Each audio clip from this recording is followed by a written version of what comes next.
तो वो किस तरीके की होती है भाई, जो नाम से जाहिर है वो इस तरीके की वेव होती है ना, राइज एंड फॉल होता है इसके अंदर।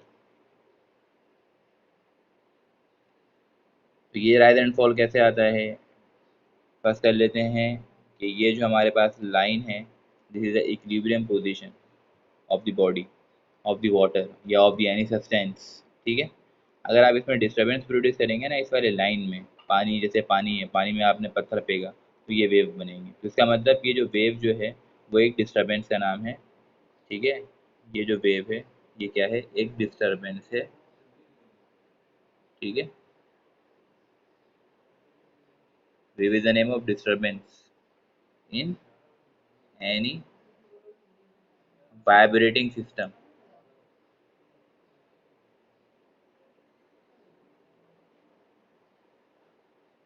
एनी वाइब्रेटिंग सिस्टम, ठीक है ना। इस वेव में क्या होता है, ये वाला जो पॉइंट है ना हमारा, और ये जो पॉइंट है, यहाँ पे क्या होता है क्रेस्ट, और यहाँ पे क्या होता है ट्रफ। यहाँ पे क्या होता है क्रेस्ट, ठीक है, और इसी तरीके से यहाँ पे क्या होता है, ट्रफ होता है।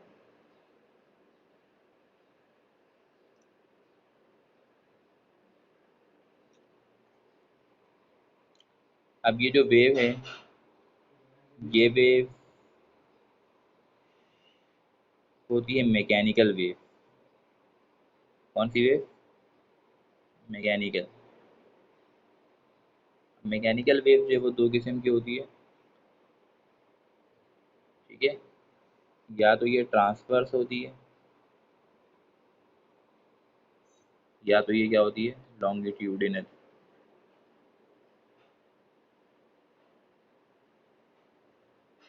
सही है, या तो ये ट्रांसवर्स होती है या तो ये क्या होती है, लॉन्गिट्यूडिनल। ट्रांसवर्स वेव की जब हम बात करते हैं, ठीक है ना, ट्रांसवर्स वेव में जो पार्टिकल की जो मोशन होती है, पार्टिकल मूव करता है वो कैसे करता है, perpendicular to the direction of propagation. अब perpendicular to the direction of propagation से क्या मुराद है, ये वाली जो हम लाइन ड्रॉ करते हैं this is the reference line. ठीक है, सपोज यहाँ से जब हम कोई ड्रॉप करेंगे तो यहाँ पर जो एंगल बनेगा वो क्या बनेगा, 90 डिग्री बनेगा। ठीक है, तो इनमें पार्टिकल जो है वो मूव कर रहा होता है perpendicular to the direction of propagation. सही है, इसमें जो पार्टिकल मूव कर रहा होता है वो परपेंडिकुलरली, और जिस डायरेक्शन पे मूव कर रहा होता है वो भी क्या होता है, परपेंडिकुलर। ये मैंने बताया, ये क्रस्ट है, ट्रफ है, क्रस्ट है, ट्रफ है, क्रस्ट है, ट्रफ है। उसके बाद ये लॉन्गिट्यूडिनल वेव है, तो लॉन्गिट्यूडिनल वेव में जो पार्टिकल्स मूव करते हैं ना, सबसे पहले तो लॉन्गिट्यूडिनल वेव होते क्या हैं, ये सारे के सारे साउंड वेव हैं। जितने भी किस्म के साउंड वेव होते हैं उनको हम क्या बोलते हैं, लॉन्गिट्यूडिनल वेव। तो साउंड वेव है तो ये हमारे साउंड वाले सेक्शन में इसको हम पढ़ेंगे, इस वाले सेक्शन में, तो अभी हम इसको डिस्कस नहीं करते। ठीक है, हम इसको बाद में डिस्कस करेंगे, इसको अभी नहीं कर रहे क्योंकि हमारा अभी टॉपिक वेव है, तो वेव ट्रांसफर है। तो ट्रांसवर्स वेव में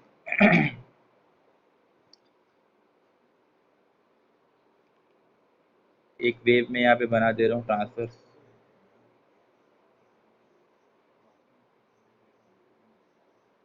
सही है बेटा, मैंने बताया ये वाला पॉइंट क्या कहलाता है, क्रेस्ट। ये वाला पॉइंट क्या कहलाता है, क्रेस्ट। ये वाला पॉइंट क्या कहलाता है, क्रेस्ट। क्रेस्ट की डेफिनेशन क्या होती है, ये क्रेस्ट को हम क्या बोलते हैं, व्हाट इज क्रेस्ट। ठीक है, तो हम इसको बोलते हैं the point of maximum amplitude. ठीक है, द पॉइंट ऑफ मैक्सिमम या डिस्प्लेसमेंट कह रहे हैं आप,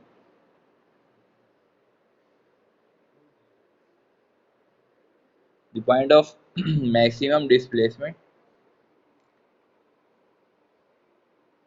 above the mean position। ठीक है, the point of maximum displacement above the mean position. तो ये सारे क्रेस्ट हो जाएंगे, ये मीन पोजीशन से ऊपर है, ये मीन पोजीशन है, रेफरेंस लाइन है, ये मीन पोजीशन है, ये भी ऊपर है, ऊपर की जानिब है, ये भी ऊपर की जानिब है, और ये मैक्सिमम डिस्प्लेसमेंट पर है। जैसे अगर बॉडी पार्टिकल यहाँ पर होता तो ये मैक्सिमम डिस्प्लेसमेंट नहीं है, ये मैक्सिमम डिस्प्लेसमेंट है, तो हम इसको एम्पलीट्यूड भी बोल सकते हैं, ये एम्पलीट्यूड है, लेकिन ये वाला एम्पलीट्यूड नहीं होगा। ठीक है, ये वाला एम्पलीट्यूड है, लेकिन अगर पार्टिकल यहाँ पर होगा तो वो एम्पलीट्यूड नहीं होगा। ये वाला एम्पलीट्यूड है, अगर पार्टिकल यहाँ पर होगा तो वो एम्पलीट्यूड नहीं होगा। इसी तरीके से अगर नीचे की तरफ देखेंगे, बिलो द मीन पोजीशन, ये वाला जो पॉइंट है, ये वाला जो पॉइंट है, तो ये क्या कहलाएगा बेटा, ट्रफ कहलाएगा, और ये भी क्या कहलाएगा, ट्रफ कहलाएगा। ठीक है, तो ये भी क्या है, मैक्सिमम डिस्प्लेसमेंट है लेकिन बिलो द मीन पोजीशन, ये भी मैक्सिमम डिस्प्लेसमेंट है लेकिन बिलो द मीन पोजीशन। ठीक है, अब डिस्प्लेसमेंट किस तरीके से है, जैसे ये एक हमारे पास वेव है, अगर वो वेव पीरियड होती है तो यूँ, अभी ये वाला जो पॉइंट होगा वो क्या होगा, इसका एम्पलीट्यूड, वेव को और एनर्जी प्रोवाइड करेंगे तो वेव और ज़्यादा उठेगी, तो ये दूसरी वेव इसी में बनाई मैंने, तो ये इसका क्या होगा बेटा, एम्पलीट्यूड। ठीक है, मैक्सिमम डिस्प्लेसमेंट है, और एनर्जी बढ़ाएंगे तो ये और ज़्यादा इस तरीके से उठेगी, तो अब इसका बार बार क्या हो रहा है, एम्पलीट्यूड चेंज हो रहा है, मैक्सिमम डिस्प्लेसमेंट चेंज हो रहा है। तो इसी तरीके से यहाँ पर ये पॉइंट, ये पॉइंट, ये पॉइंट, ये सारे पॉइंट जो हैं वो क्या है, पॉइंट ऑफ मैक्सिमम डिस्प्लेसमेंट है, जिनको हम क्या बोल रहे हैं, एम्पलीट्यूड। तो एट द एम्पलीट्यूड, एक पॉइंट पे क्रेस्ट है अबव द मीन पोजीशन, और एक पॉइंट पे ट्रफ है बिलो द मीन पोजीशन। और इसी वेव में जो है, ठीक है ना, इस वाले पॉइंट पे जो हमारा एक ख़ास पॉइंट लाई करता है वो होता है एंटी नोड, और इस वाले पॉइंट पे ये लाई करता है हमारा क्या, नोड। ये वाला पॉइंट जो होता है वो क्या होता है, नोड। ये वाला पॉइंट जो होता है वो क्या होता है, नोड। ये वाला पॉइंट जो होता है वो क्या होता है, एंटी नोड। ठीक है, और ये वाला जो पॉइंट होता है वो क्या होता है, नोड। ये वाला जो पॉइंट होता है वो क्या होता है, एंटी नोड। ये वाला जो पॉइंट है बेटा वो क्या है, एंटी नोड। सही है। अब एंटी नोड क्या है, the point of maximum displacement above the mean position is called anti node. Anti node mean position से ऊपर होता है, मैक्सिमम डिस्प्लेसमेंट होता है, और नोड पे क्या होता है, मिनिमम डिस्प्लेसमेंट। यहाँ पे वेव अभी शुरू नहीं हुई, इनिशियल पॉइंट है, वेव का डिस्प्लेसमेंट जीरो है, तो जहाँ पर वेव का डिस्प्लेसमेंट जीरो होगा उसको हम क्या बोलेंगे, नोड। और जहाँ पर वेव का डिस्प्लेसमेंट जो है वो मैक्सिमम होगा, हम उसको क्या बोलेंगे, एंटी नोड। तो ये भी नोड, ये एंटी नोड, ये नोड, ये एंटी नोड। ठीक है ना, ये आपका क्या होगा, नोड, ये क्या हो गया, एंटी नोड, और ये क्या हो गया, नोड। सही है। तो अब हमारे पास जो नोड है और ये वाला नोड है, इसके दरम्यान का फासला क्या होता है बेटा, λ/2। इसी तरीके से ये नोड है और ये नोड है, इसके दरम्यान का फासला कितना होता है, ये भी कितना होता है, λ/2। सही है। अच्छा, ये वाला फासला कितना होता है, नोड से नोड, ये भी λ/2। ठीक है, फिर ये नोड से नोड, ये भी कितना होता है बेटा, λ/2। सही। अब उसके बाद यहाँ पर एक चीज़ है एंटी नोड, और यहाँ पे क्या है, नोड। एंटी नोड से नोड का फासला कितना होता है, λ/4। ठीक है, एंटी नोड से नोड का फासला ये भी कितना होगा, λ/4। ठीक है, ये नोड और ये एंटी नोड, ये फासला कितना होगा यहाँ से यहाँ तक, ये भी λ/4 होगा। इस तरीके से हर एंटी नोड और नोड का फासला कितना होता जाता है, λ/4। ये चीज़ें आपको मालूम होनी चाहिए, जब इससे हम सवाल सॉल्व करेंगे तो ये चीज़ें बहुत काम आएंगी। बात समझ में आ रही है सब, सब सुन रहे हैं, थोड़ा सा अपने होने का एहसास दिलवाइए ज़रा।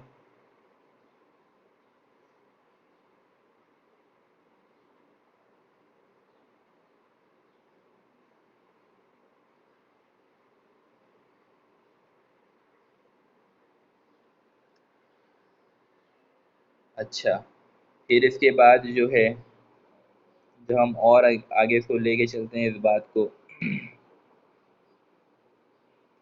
कि भाई जब वेव होती है ना, तो हर वेव की क्या होती है, वेव लेंथ होती है। क्या होती है, हर वेव की वेव लेंथ। ठीक है। और उसको हम क्या बोलते हैं कि भाई distance between two consecutive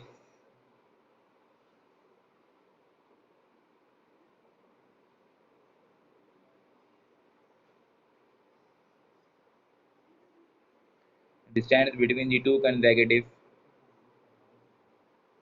crest and trough। ये डेफिनेशन तो आप बचपन से पढ़ते हुए आ रहे हैं। और distance between the two consecutive, ठीक है ना, two consecutive crest and trough, इसको हम बोलते हैं वेवलेंथ। तो उस हिसाब से, इस डेफिनेशन के हिसाब से जो चीज़ हमें समझ में आती है वो ये है कि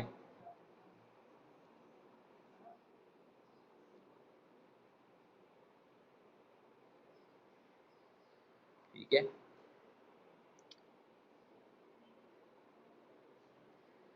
ये मैंने एक इस तरीके से वेव बनाई, सही है।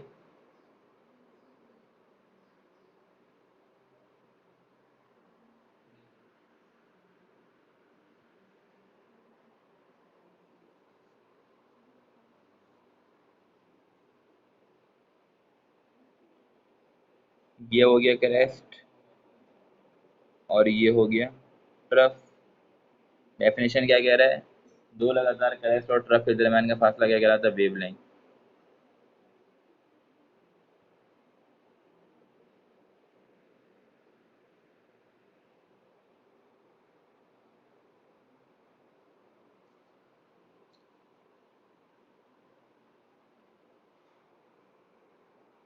तो यहाँ से मैंने एक लाइन ड्रॉ कर दी और यहाँ से एक वेवलेंथ को किससे इंडिकेट करवाते हैं, लैम्डा से। तो ये फासला क्या बन गया हमारे पास, वेवलेंथ। अब लैम्डा एक डिस्टेंस है, ठीक है, लैम्डा जो है वो एक डिस्टेंस है। वो डिस्टेंस अगर आप चेक करेंगे तो यहाँ पे कौन सा पॉइंट है, नोड। यहाँ पे कौन सा पॉइंट है, नोड। और यहाँ पे कौन सा पॉइंट है, नोड। यहाँ पे एंटी नोड है और यहाँ पे क्या है बेटा, एंटी नोड। तो नोड से नोड का फासला कितना बनेगा, λ/2। इस नोड से इस नोड का फासला कितना बनेगा, λ/2। तो λ/2 में जब λ/2 हम ऐड करवाएंगे, ये जो डिस्टेंस हमारे पास आ रहा है वो क्या आ रहा है, λ/2, उसके बाद प्लस λ/2। इन दोनों को ऐड करवा देंगे तो half lambda plus half lambda क्या हो जाएगा, lambda. 1/2 lambda, 1/2 lambda, half half कितना हो जाएगा, 1, तो 1 लैम्डा हो गया। तो इसकी लेंथ कितनी आ गई, डिस्टेंस लैम्डा आ गई। तो इसका मतलब ये हम, तो इसका मतलब जो है वो ये पता चल रहा है कि, इसका मतलब ये पता चल रहा है कि लैम्डा एक डिस्टेंस है, ठीक है ना, जो वेवलेंथ के फॉर्म में होती है। जहाँ पर हमारा वेवलेंथ लैम्डा कंप्लीट होगा, हम वहीं पर उसकी डेफिनेशन का नाम क्या रख देते हैं कि भाई हमारा एक वेवलेंथ कंप्लीट हो गया है। तो एक नॉर्मल डेफिनेशन में ये बताया जा रहा है कि दो लगातार क्रैश एंड ट्रफ के दरम्यान का फासला। लेकिन हमने क्या देखा कि भाई नोड से नोड का फासला λ/2, फिर नोड से नोड का फासला λ/2, तो इन दोनों को ऐड करने पे क्या बना, लैम्डा बना। तो हम, हमारा मकसद क्या होता है, ये लैम्डा बनाना। जहाँ पे लैम्डा बन जाएगा वहाँ पे हम क्या बोलेंगे कि भाई वेव लेंथ की फॉर्मेशन हो चुकी है। ज़रूरी नहीं है कि दो लगातार क्रस्ट और ट्रफ के दरम्यान का फासला ही वेव लेंथ कहलाए, सही है। तो अगर इस डेफिनेशन को हम दूसरे अंदाज में अगर देखना चाहें तो वो डेफिनेशन क्या होगी, अब इसको ज़रा देखिएगा कि लैम्डा जहाँ पे कंप्लीट होगा वही वेवलेंथ होगा। तो एक और मैं यहाँ पे डायग्राम बना देता हूँ, सही है। ये एक डायग्राम ड्रॉ कर रहा हूँ मैं,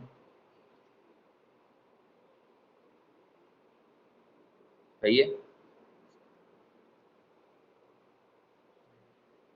अब मैंने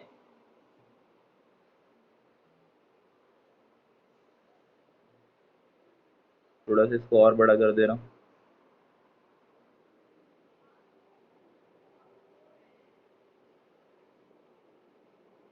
सही है। मैंने इसको यहाँ से कंसिडर किया, ठीक है। ये हमारा फर्स्ट पॉइंट है, इनिशियल पॉइंट। ये हमारी वेव यहाँ से स्टार्ट हो रही है सपोज, ठीक है। नंबर वन पॉइंट, ठीक है। अब यहाँ से वेव उठी, ये यूँ गई, फिर ये यूँ गई,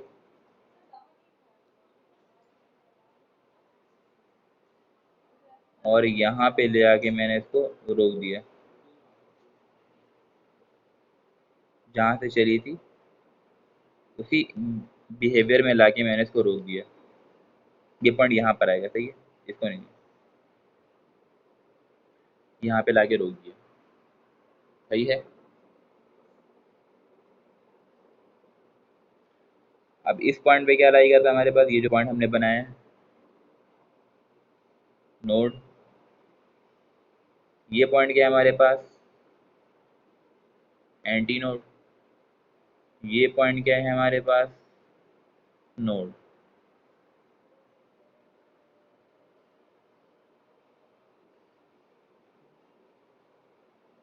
ये पॉइंट क्या है हमारे पास, सॉरी, एंटी नोड। ये पॉइंट क्या है हमारे पास, एंटी नोड। ये पॉइंट क्या है हमारे पास, नोड। और ये पॉइंट क्या है हमारे पास, नोड। एंटी नोड से नोड का फासला कितना बनेगा, λ/4। नोड से नोड का फासला कितना बनेगा, λ/2। फिर इस नोड से एंटी नोड का फासला कितना बनेगा, λ/4। सही। तो अब हम इससे लैम्डा वाले टर्म को ऐड करवा देते हैं सबको। पहला वाला कितना आया था, λ/4। दूसरा वाला कितना आया था, λ/2। और तीसरा वाला कितना आया था, λ/4। सही है। λ/4 प्लस λ/4 ये हो जाएगा λ/2। उसके बाद ये वाला λ/2, ठीक है। इस दोनों को जब हम ऐड करेंगे λ/2 प्लस λ/2, तो ये क्या बन जाएगा, लैम्डा। इसका मतलब ये हुआ कि दोबारा लैम्डा की फॉर्मेशन हो गई, ठीक है। अब इस डायग्राम में, पहले वाले डायग्राम में और इस डायग्राम में फ़र्क है। यहाँ पे वेव यहाँ से स्टार्ट हम कर रहे थे, तो एक पूरा क्रेस्ट और एक पूरा ट्रफ। तो हमने बोला the distance between the to consecutive crest and trough. लेकिन यहाँ पे तो वेव हमारी कहाँ स्टार्ट हो रही है, ये हाफ क्रेस्ट है, फिर ये ट्रफ है, फिर ये हाफ क्रेस्ट है। तो दोनों की कंडीशन में फ़र्क है, ठीक है ना। तो मतलब हमें ये देखना होता है वेव लेंथ के लिए कि कहाँ पर हमारा वेव लेंथ लैम्डा कंप्लीट होगा। जहाँ पे लैम्डा कंप्लीट हो जाएगा वहाँ पर हम क्या बोल देंगे कि भाई ये हमारा वेव लेंथ कहलाएगा। तो इसमें इस पॉइंट से लेकर के इस पॉइंट तक का जो फासला है, ये देखिए आइडेंटिकल है। जहाँ से वेव स्टार्ट हुई वहीं पे ख़त्म हुई। कि वेव का बिहेवियर क्या हो गया, आइडेंटिकल। हुआ कि नहीं हुआ।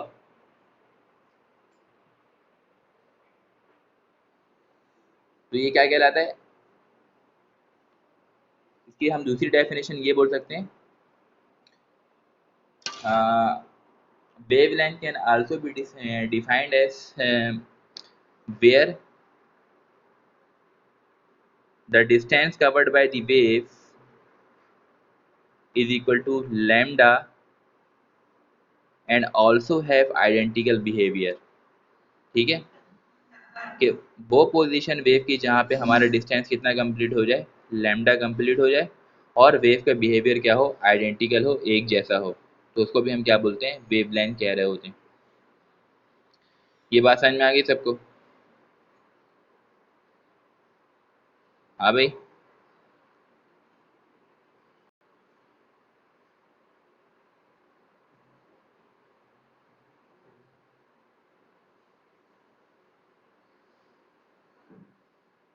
सना अरशद है या कहीं।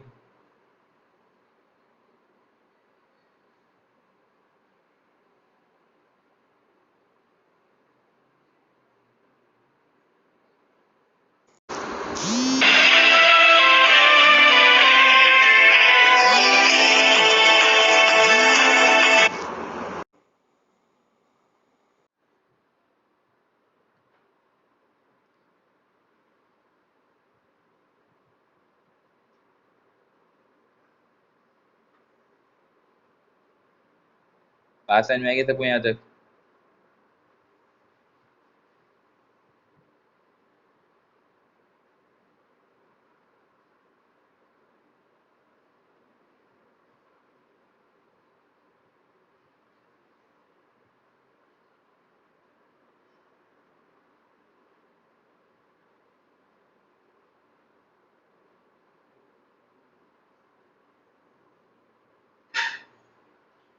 ठीक है, अब आगे चलते हैं फिर।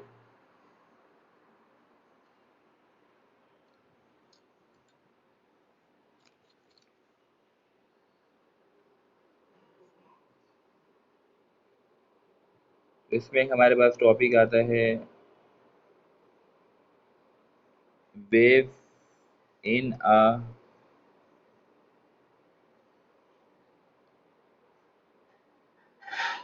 स्ट्रेच्ड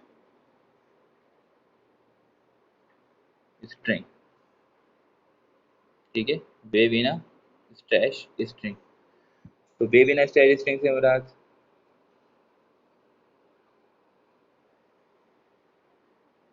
हम इस तरीके से एक सोर्स बना देंगे और यहाँ पे एक स्ट्रिंग जो है वो इसके दरमियान जो है वो टाई करवा देंगे। ठीक है, खींच के बांध देंगे तो स्ट्रेच्ड हो जाएगा। ठीक है ना? तो इस स्ट्रिंग के अंदर जो वेव प्रोड्यूस होगा आखिर वो कौन सा होगा? तो स्ट्रिंग की वेव जो होती है वो ट्रांसवर्स वेव होती है, water wave transverse in nature होती है। सही है, सारे के सारे इलेक्ट्रोमैग्नेटिक वेव जो हैं वो ट्रांसवर्स इन नेचर होती है। सिर्फ साउंड वेव जो है वो क्या होता है, लॉन्गिट्यूडिनल इन नेचर होता है। बाकी तकरीबन सारी वेव जो है वो क्या होती है, ट्रांसवर्स इन नेचर होती है। तो ये वेव इन स्ट्रेच स्ट्रिंग ये भी क्या है, ट्रांसवर्स इन नेचर। तो अगर आपको क्या करना है, इसको हमें क्या करवाना होता है, वाइब्रेट। क्या करवाना होता है बेटा? Vibration, vibrate. तो वन लूप में भी करवाते हैं। ठीक है, दूसरी बात टू लूप में भी करवाते हैं।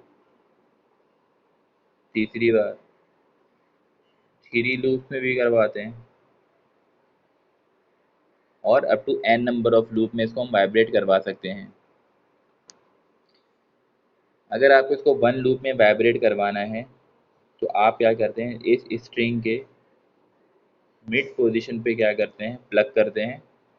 ठीक है ना, डिस्टरबेंस प्रोड्यूस करवाते हैं। तो ये क्या करता है, वन लूप में वाइब्रेट करता है if the string is plug at the middle portion.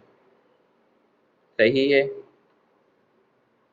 फिर इसी तरीके से मिडल पोर्शन, मिडल पोर्शन का मतलब क्या हो गया, वन हाफ। ठीक है,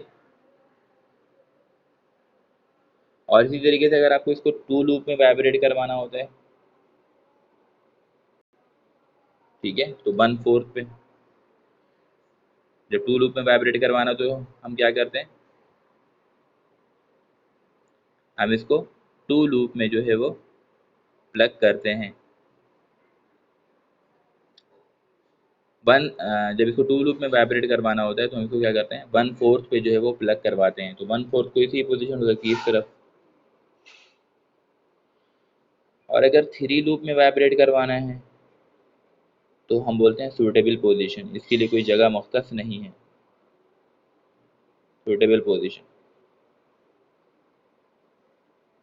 सही है।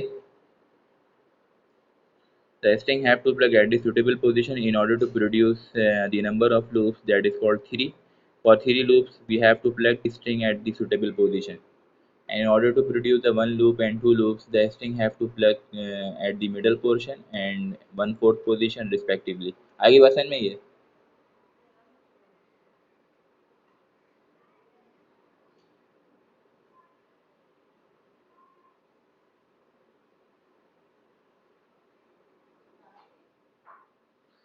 अब इसी तरीके से इसमें जब हम आगे चलते हैं,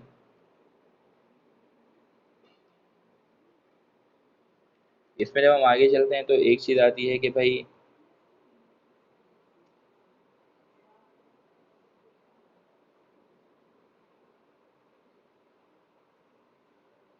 एक चीज़ होती है frequency of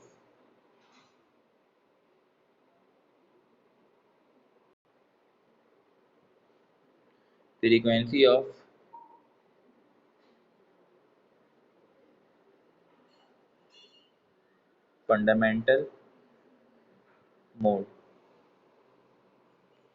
frequency of fundamental mode या इसको हम बोलते हैं फर्स्ट हार्मोनिक। क्या बोलते हैं बेटा? First harmonic. ठीक है, या फर्स्ट लूप, कि अगर एक स्ट्रिंग हमारा एक लूप में वाइब्रेट करेगा चाइल्ड स्ट्रिंग, तो उसकी फ्रीक्वेंसी कितनी होगी। ठीक है, जैसे कि मैंने यहाँ पे एक स्ट्रिंग बना दी और ये क्या कर रहा है, वन लूप में जो है वो क्या कर रहा है, वाइब्रेशन प्रोड्यूस कर रहा है। ठीक है, तो इसकी हमें क्या बतानी है, फ्रीक्वेंसी कितनी होगी। When the string is vibrate in one loop then what should be the frequency और फंडामेंटल फ्रीक्वेंसी। ठीक है, तो जब कोई भी स्ट्रिंग फंडामेंटल मोड में यानी कि इनिशियल मोड में या सिर्फ वन मोड में वाइब्रेट करता है, तो उसकी फ्रीक्वेंसी को हम क्या बोलते हैं, फंडामेंटल फ्रीक्वेंसी, या उसको हम दूसरी जबान में क्या बोलते हैं, फ्रीक्वेंसी ऑफ फर्स्ट हार्मोनिक।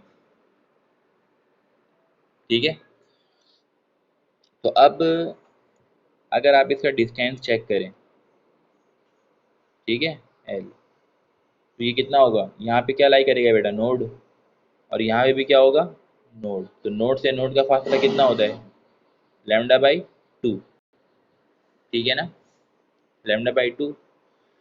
तो हमारे पास जो एल आ रहा है वो आ रहा है लैम्डा बाई 2, और चूंकि ये फंडामेंटल मोड है, फर्स्ट हार्मोनिक है, तो हम बोल देंगे भाई लैम्डा जो है वो लैम्डा 1 के बराबर है, लैम्डा 1 रख देंगे यहाँ पे।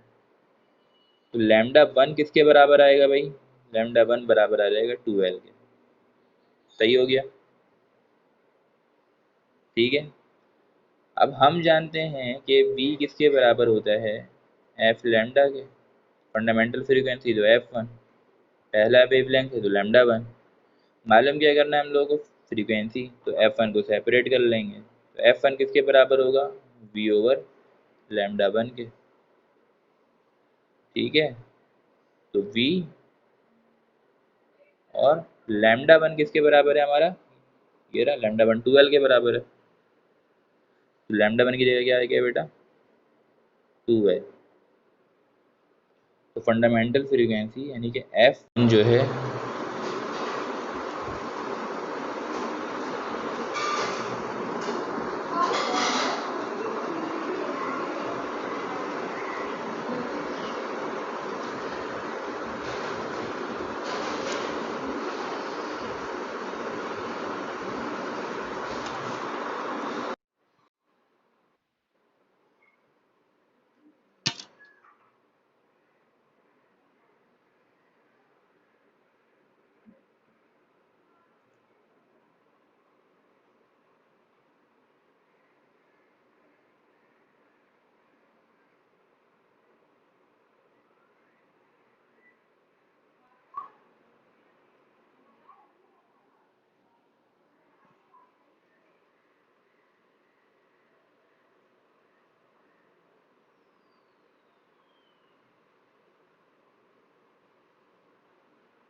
हाँ भाई, तो ये हम देख रहे थे कि F1 हमारा किसके बराबर है, वी ओवर लैम्डा 1, और लैम्डा 1 किसके बराबर है हमारा, 2L के बराबर है।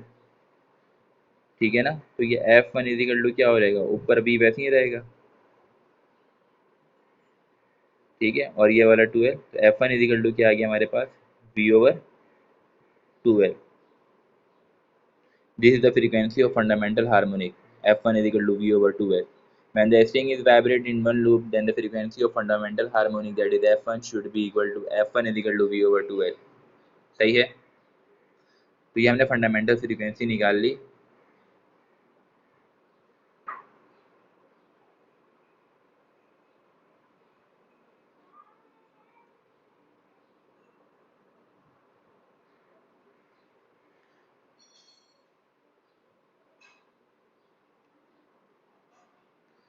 तो ये हमारे पास जो f1 की वैल्यू आ गई, f1 is equal to v over 2l.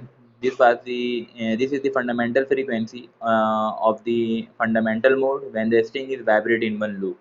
ठीक है ना। तो जब हमारा स्ट्रिंग वन लूप में वाइब्रेट करेगा तो हमारे पास जो फंडामेंटल फ्रीक्वेंसी आएगी वो कितनी आएगी, f1 is equal to v over 2l. ठीक है ना, फॉर स्ट्रेच स्ट्रिंग कंडीशन। सही। फिर इसी तरीके से और आगे चलते हैं। ठीक है ना, और आगे हमारे पास क्या है कि भाई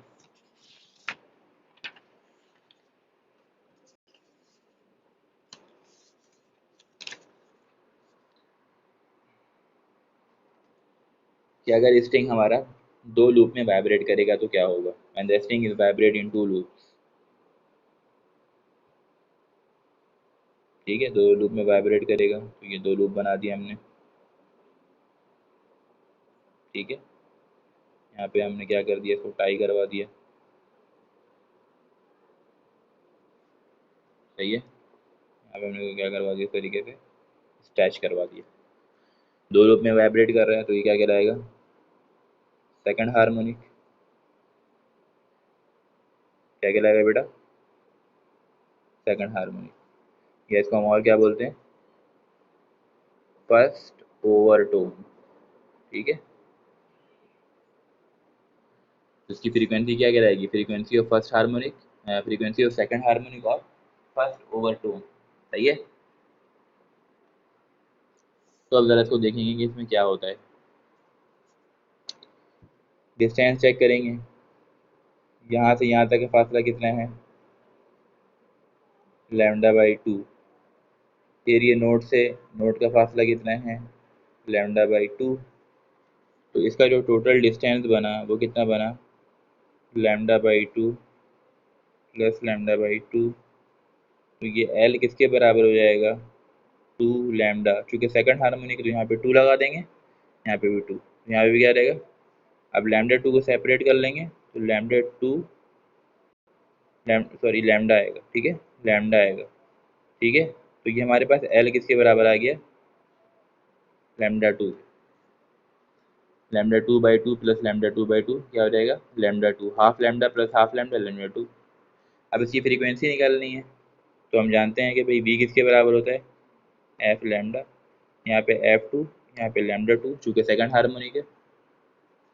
अब चूँकि फ्रीक्वेंसी निकालना है ना तो F2 को हम क्या कर लेंगे, सेपरेट कर लेंगे। तो ये क्या बनेगा, V ओवर लैम्डा 2। ठीक है, F2 is equal to V और लैम्डा 2 किसके बराबर है, F2 किसके बराबर आ रहा है हमारे पास, V ओवर L। ठीक है ना, और आपको तो पता ही है एंड, जो आप लोग तो माशाल्लाह बहुत चालाक हैं, आप लोगों को सब कुछ पता है। F1 इज इक्वल टू क्या होता है, V ओवर 2L। तो यहाँ से V ओवर L हम सेपरेट कर लेंगे तो 2 इधर चले जाएगा तो ये हो जाएगा 2F1 और इधर क्या बचेगा, V ओवर L। तो इस V ओवर L की जगह क्या आ सकता है बेटा, ये 2F1 आ सकता है ना। V ओवर L की वैल्यू क्या है, 2F1। तो देयरफॉर जो हमारा F2 होगा वो किसके बराबर आ जाएगा, V ओवर L की जगह 2F1। तो ये फ्रीक्वेंसी होगी किसकी, सेकंड हार्मोनिक की, F2 इक्वल टू 2F1। सही है।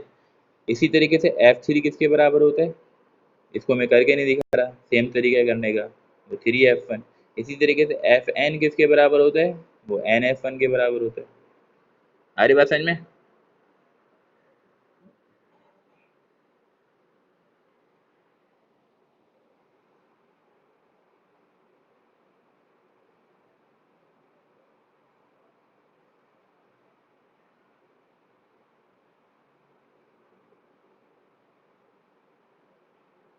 तो ये हमारा कौन सा केस था, ये हमारा केस था कि भाई जब हम स्टैश स्ट्रिंग को वाइब्रेट करवाते हैं तो उसमें क्या क्या फ्रीक्वेंसी प्रोड्यूस होती है। तो ये एक फार्मूला बना f n is equal to n f one, ठीक है। F one is equal to v over two l, f two is equal to f one, f three is equal to three f one. और यहाँ पर जो एन होता है, ये एन क्या होता है, number of harmonic, number of harmonic, number of loops, number of segment, number of overtone नहीं होता। ओवरटोन चूंकि हमेशा क्या होता है, हार्मोनिक से एक कम होता है। हम बोलते हैं सेकंड हार्मोनिक तो फर्स्ट ओवरटोन, हम बोलते हैं थर्ड हार्मोनिक तो हम बोलते हैं सेकंड ओवरटोन, है ना। जैसे यहाँ पे क्या लिखा हुआ है, सेकंड हार्मोनिक, तो ये क्या है, फर्स्ट ओवरटोन। अगर आगे में करता थर्ड हार्मोनिक तो उसको क्या लिखा, सेकंड ओवरटोन। तो यहाँ पे एन जो है वो n is the number of harmonic. ये जरूरी चीज़ है, ये याद रखना है कि अगर आपको कह रहा है सवाल में कि फोर्थ हार्मोनिक है तो आप एन की जगह क्या पुट करेंगे, फोर। फिफ्थ हार्मोनिक है तो एन की जगह क्या पुट करेंगे, फाइव। सही या नहीं।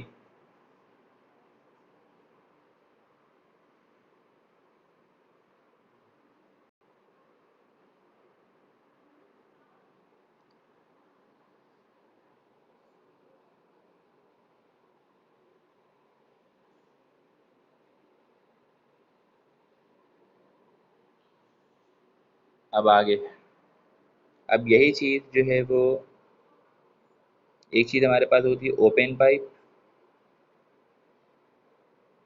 ठीक है, और एक चीज़ होती है हमारे पास क्लोज पाइप।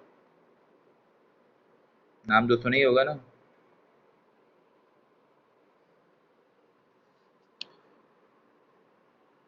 तो ओपन पाइप क्या है हमारे पास,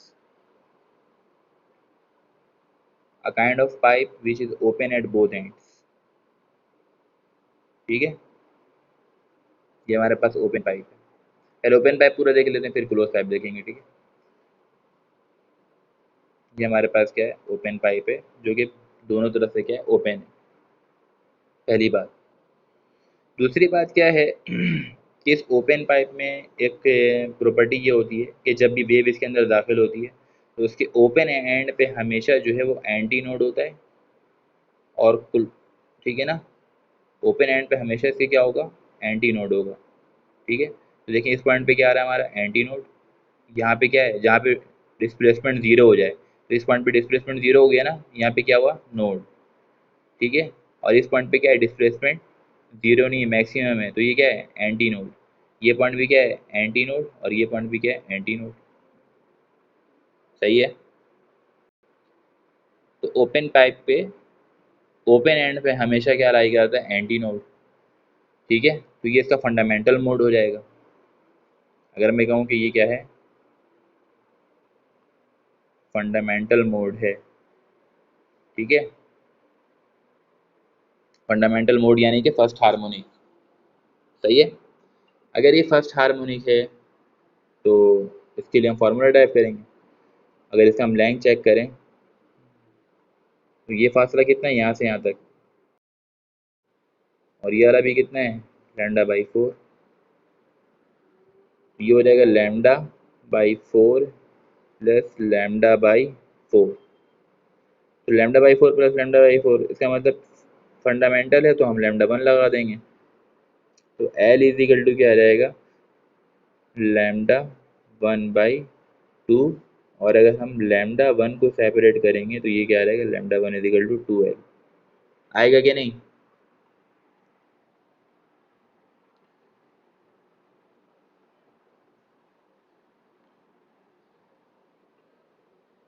फिर इसके बाद जब हम आगे चलते हैं, हमें तो फ्रीक्वेंसी निकालनी है, तो फ्रीक्वेंसी का formula v is equal to F lambda है। फंडामेंटल हार्मोनिक है तो हम अपने मर्जी से इसमें वन वन लगा देंगे, एफ वन और लैम्डा वन। एफ वन को सेपरेट कर लेंगे तो ये क्या हो जाएगा बेटा, वी ओवर लैम्डा वन। जब हम लैम्डा वन की वैल्यू पुट करेंगे तो ये क्या हो जाएगा, वी ओवर टू एल। तो आपको ये नज़र आया किसकी भी फंडामेंटल फ्रीक्वेंसी कितनी है, वी ओवर टू एल। और ये बिल्कुल सेम है किसकी तरह, fundamental frequency of stretched string. Stretched string का जो केस आया था और जो ये केस आया है, ये दोनों केस आपस में क्या है, सेम है। तो इसकी सारी कंडीशन सेम होती है, ओपन पाइप की सारी कंडीशन और स्ट्रेच स्ट्रिंग की सारी कंडीशन, सारा फार्मूला सेम है, कोई डिफरेंस नहीं है। आगे भी देख लेते हैं। ये फंडामेंटल हार्मोनिक था। अगर हम सेकंड हार्मोनिक के लिए करें, इसके लिए बेटा सेकंड हार्मोनिक, सेकंड हार्मोनिक के माने क्या है? First overtone. ठीक है, तो सेकंड हार्मोनिक के लिए सबसे पहले आप एक डायग्राम ड्रॉ करेंगे, और डायग्राम ड्रॉ करते आपको क्या ख्याल करना है कि इसके दोनों एंड पे क्या होगा? एंटी नोड होगा। तो आप यहाँ पे भी एंटी नोड बना दें। ठीक है, ठीक है। तो यहाँ पे क्या है? एंटी नोड, और यहाँ पे क्या है? Anti node. और चूंकि सेकंड ओवरटोन होता है तो एक ओवरटोन यहाँ पर हो रहा है, एक ओवरलैप यहाँ पे हो रहा है, दो ओवरलैप भी शो कर दिया हमने, तो ये हो गया सेकंड ओवरटोन। सेकंड हार्मोनिक और फर्स्ट ओवरटोन, ये हमारे पास क्या है? सेकंड हार्मोनिक है, और उसको हम क्या बोल रहे हैं? First overtone. ठीक है,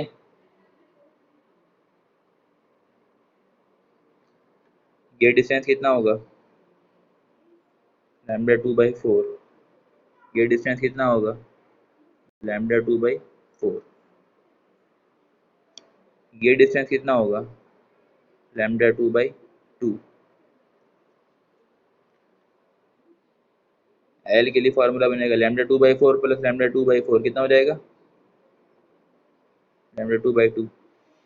और ये वाला λ2/2, दोनों को ऐड करवा देंगे, half lambda plus half lambda, तो ये कितना हो जाएगा? λ2 हो जाएगा या नहीं होगा?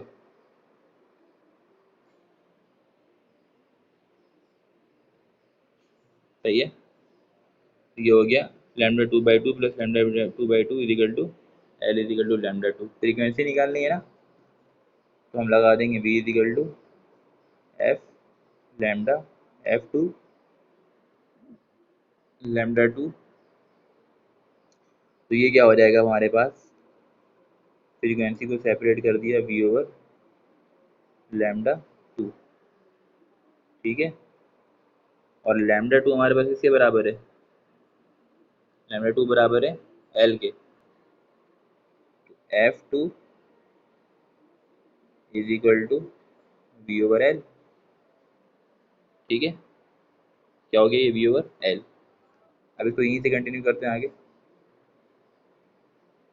सिंस f1 किसके बराबर है? v/2l के। अगर आप यहाँ से v/l को सेपरेट करेंगे तो 2 इधर आ जाएगा, 2f1। तो v/l की जगह क्या पुट कर सकते हैं हम? 2f1।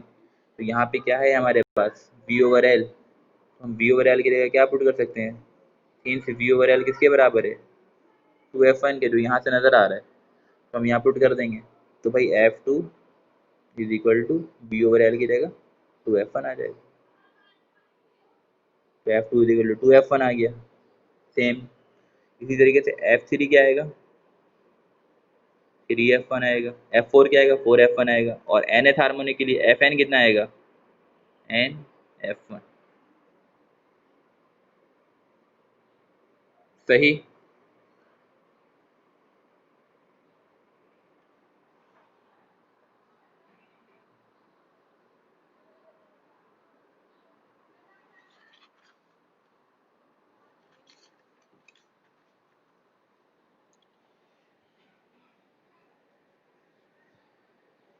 अब हमारे पास इसी तरीके से जो है वो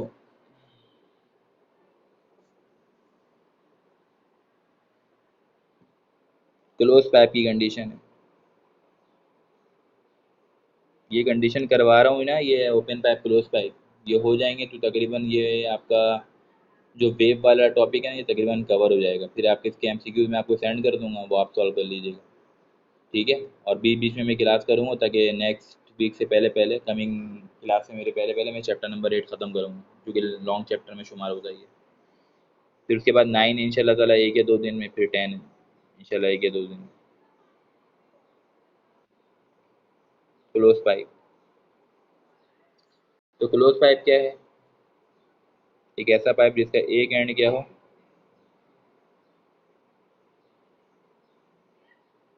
ठीक है ना, एक एंड क्या हो बेटा? क्लोज हो और एक एंड क्या हो, ओपन हो।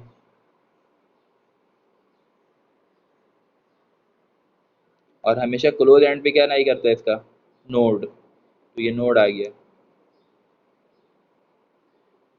हमेशा ओपन एंड पे मैंने क्या बताया था, एंटी नोड होगा, तो ये एंटी नोड है। और क्लोज एंड पे क्या है, नोड, यहाँ पे क्या है, एंटी नोड।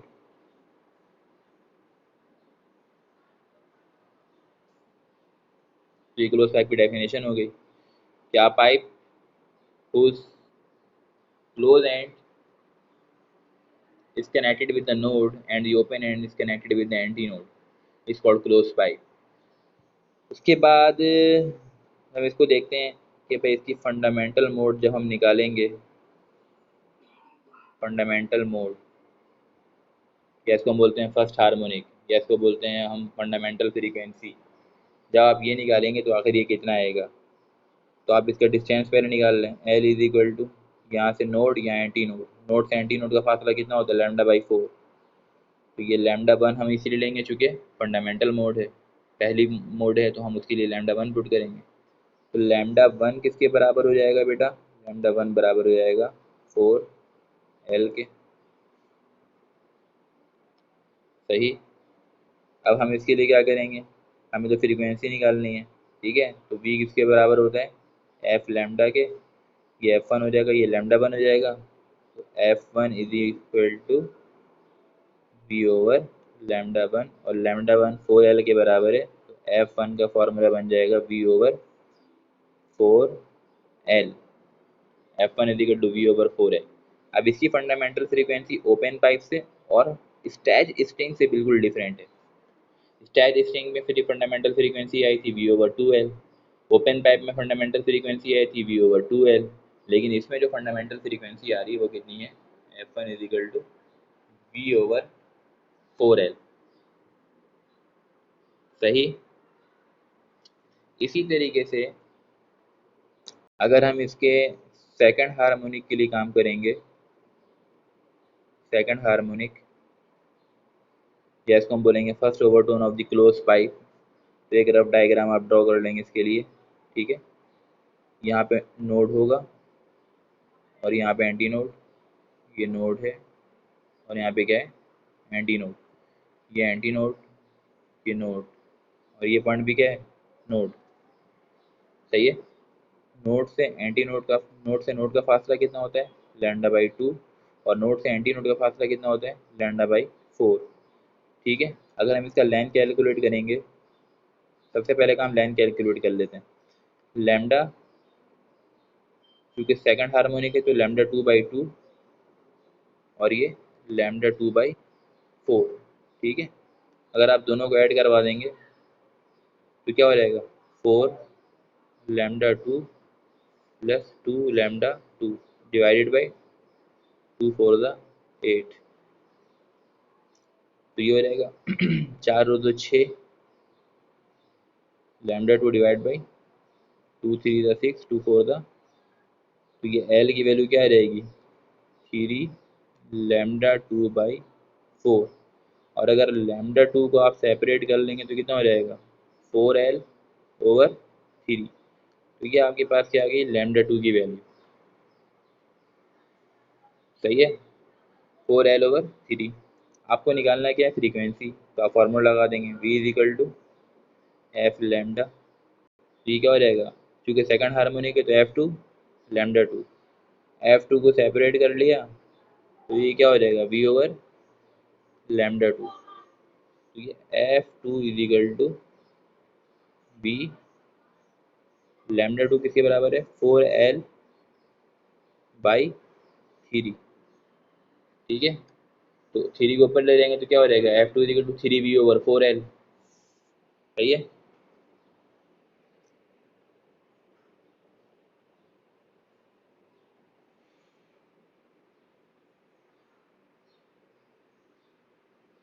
सही है।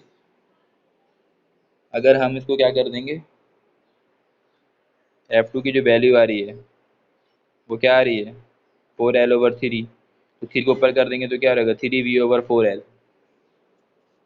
ठीक है। तो F2 जो है, अगर आप इसको सेपरेट करेंगे तो 3 V/4L आ जाएगा आंसर। ठीक है, अब हम ये जानते हैं कि F1 की वैल्यू क्या है बेटा, V/4L। मतलब जहाँ पर V/4L होगा उसकी जगह हम क्या पुट कर सकते हैं, F1। तो आप यहाँ पे देख रहे हैं कि V/4L आपको नज़र आ रहा है कि नहीं, V/4L।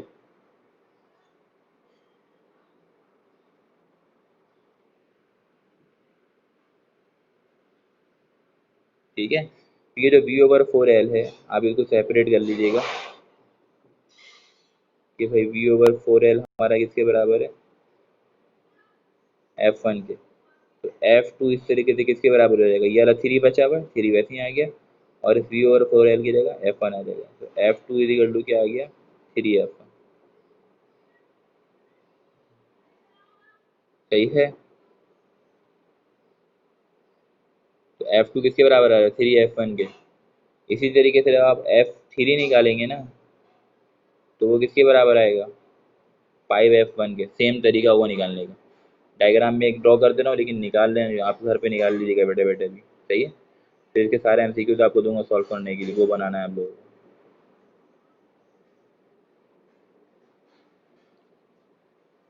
ये थर्ड हार्मोनिक के लिए।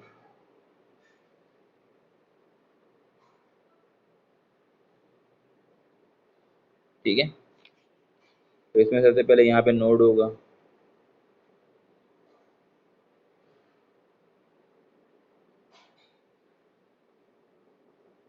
ये डायग्राम है इसका, ये एंटी नोड आ गया। ठीक है,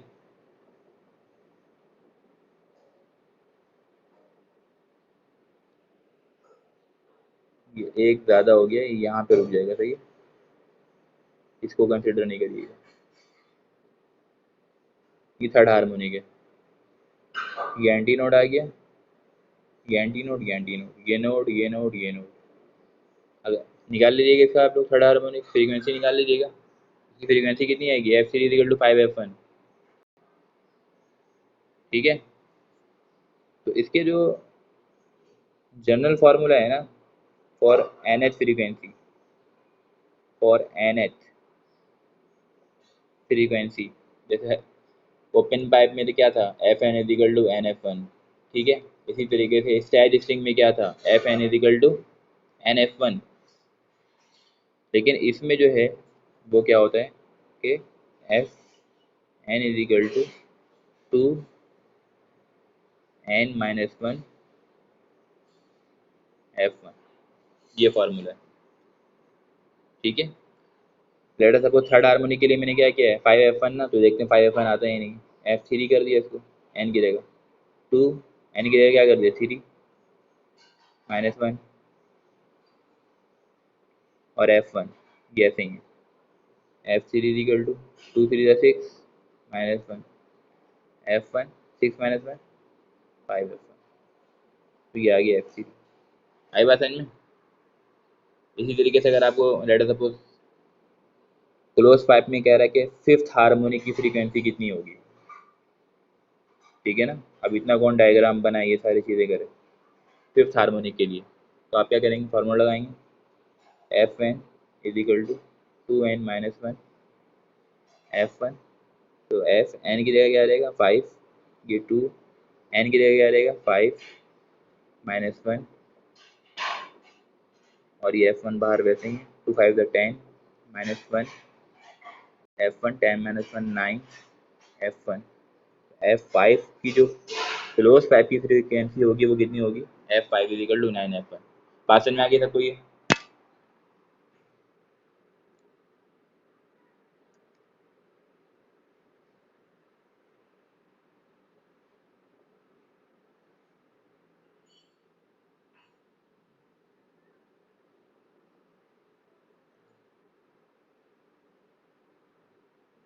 तो ये हमारा आज के लिए बस इतना काफ़ी है, क्योंकि मेरे पास जो नोट्स है ना वो सेंटर में, मेरे पास घर पे तो है नहीं, मैं सेंटर ले गया था, क्योंकि सेंटर से क्लास ले रहा था। तो इसके MCQs वगैरह मैं आपको वहाँ जाके सेंड करूँगा, रात में सेंड कर दूँगा, वो करना स्टार्ट कर दीजिएगा। फिर मैं आपको एक अपडेट कर दूँगा कि मेरी नेक्स्ट क्लास कब होगी। तब तक के लिए इतना ही है, अपना बहुत ख्याल रखिएगा, अल्लाह हाफ़िज़।